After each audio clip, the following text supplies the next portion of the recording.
السلام علیکم every one. تو آج ہم پڑھیں گے تاریخ طب کا بابلی و آشوری طب کے ذرائع معلومات انشاءاللہ. تو چلیے شروع کرتے ہیں. لندن کے وہ ملیم میوزیم آف ہسٹری میں 3300 کی ایک مہر یعنی سیل موجود ہے جو ایک سومیری طبیب کی ہے. اس مہر سے ثابت ہوتا ہے کہ سومیری قوم کے زمانے میں طبابت کا پیشہ وجود میں آ چکا تھا. بابلی و آشوری طب سے متعلق خاص تاریخی حوالے و خشتی تختیاں ہیں جو میسوپوٹامیہ سے حاصل ہوئی ہیں. یہ تختیاں برٹش میوزیم میں موجود ہیں اور کافی تعداد میں ہیں، یعنی بہت زیادہ ہیں. ہم ورابی کا ضابطہ برائے طب. ٹھیک ہے.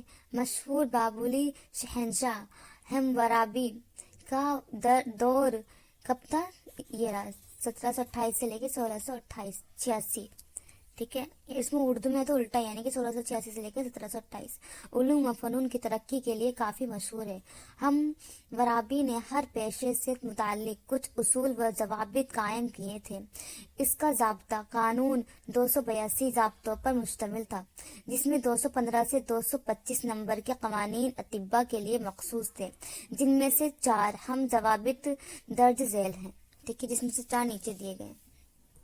اگر کوئی طبیب جست یعنی برونز کے نشتر سے کسی مریض کا آپریشن کرے اور زخم جو کہ تشویشناک تھا وہ اچھا ہو جائے تو طبیب کو 10 چاندی کے شکیل ملیں گے، اور اگر مرض کوئی غلام ہو تو اس کا مالک طبیب کو صرف 2 چاندی کے شکیل دے گا.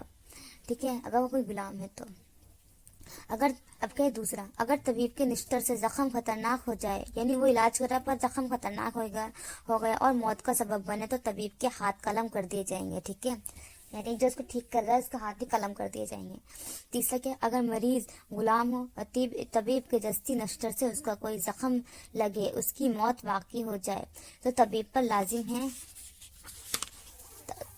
لازم ہے کہ وہ غلام کے عوض غلام مالک کو دے دے.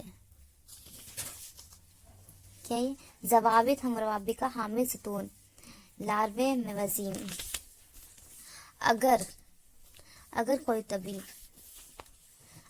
طبیب کسی متاثرہ عضو اور ہڈی اچھا کر دے تو اس کو 5 چاندی کے شکیل ملیں گے. اگر مریض غلام ہو تو 2 شکیل، اور اگر آزاد غلام ہو تو 3 چاندی کے شکیل طبیب کو ملیں گے. درج بالا ضابطہ حمورابی مندروں کے ستونوں پر گندا رہتا تھا جس کے ثبوت آج بھی موجود ہیں. اب کیا ہے؟ مصری طب. چلے پڑھ لیتے ہیں، مصری طب بھی کر لیتے ہیں. مصری طب تعارف یعنی اس کی تعریف کیا ہے؟ دنیا کی قدیم ترین تہذیبوں مصر کی تہذیب بے حد مشہور ہے جس کا سبب مصری تہذیب سے متعلق معلومات کی کثرت ہے. صدیوں پرانے مصری اہرام، مقبرے اور پرانے کھنڈرات کو کھودنے سے جو خشتی تختیاں، بردی نوشتیں، حنوط شدہ لاشیں اور دیگر نوادرات ملے ہیں ان سے قدیم مصری تہذیب و تمدن اور علوم و فنون پر کافی روشنی پڑی ہے. مصری تہذیب کے تعلق سے بعض آثار و شواہد یعنی ایویڈنس ایسے ہیں کہ جن میں قدیم مصر میں رائج طریقہ حیہ علاج کے بارے میں تفصیلی معلومات فراہم ہوتی ہے جس کو تاریخ طب میں مصری طب کے نام سے درج کیا گیا ہے. مصری طب کے ابتدائی نظریات. شروع میں وہ کیسے دیکھتے تھے؟ قدیم مصریوں کا نظریہ صحت و مرض. قدیم مصر 6000 بی سی میں جادو اور سحر جیسے پر اسرار علوم کا بہت زور تھا. چنانچہ ابتدا میں مصری طب کے بنیاد بھی جادو اور سحر جیسے فرسودہ نظریات پر مشتمل نظریات آتی ہے. زندگی اور موت سے متعلق قدیم مصریوں کا یہ عقیدہ تھا کہ زندگی لافانی ہے اور کوئی بھی جاندار خود نہیں مرتا جب تک کہ مرض یا کسی حادثے کے سبب موت نہ واقع ہو. اہل مصر مرض اور کسی ناگہانی حادثے کو بھوت، پریت اور بدروح کا سایہ سمجھتے تھے. ان کا یقین تھا کہ اگر بھوت، پریت اور بدروحوں سے حفاظت ممکن ہو جائے تو پھر موت لاحق نہیں ہوتی. یعنی شروع میں لوگ ایسا ہی سمجھتے تھے مصری میں. تو طریقہ علاج ہم انشاءاللہ اگلی ویڈیو میں کور کریں گے.